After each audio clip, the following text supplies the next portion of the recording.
हर जइया तोरा कोना कहियो जान, जो इंसाफ करतो हमर भगवान। SK Music Recording Studio, Saharsa. जो इंसाफ करतो हमर भगवान।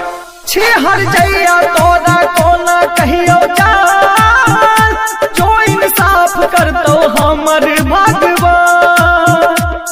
हर जइया तोरा कोना कहियो जान, जो इंसाफ करतो हमर भगवान। प्यार के हमर बेचिए दही, बैठ पर दिल का कचिए दही, बाज बाज केहन कैली काम बेवफा छी। हर जइया तोरा कोना कहियो जान, जो इंसाफ करतो हमर भगवान। हर जइया तोरा कोना कहियो जान, जो इंसाफ करतो हमर भगवान।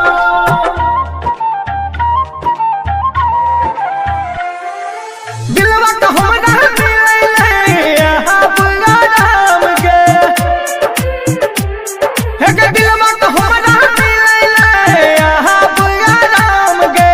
रह रहली दिलैया है गे हमार परान गे। दिलवा पा हमरा डाल के डेरा बनैली तू गए रैन बसेरा।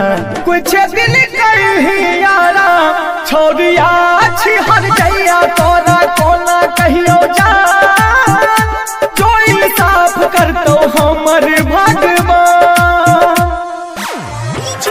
हर जइया तोरा कोना कहियो जान, जो इंसाफ करतो हमर भगवान। SK Music Recording Studio, Saharsa.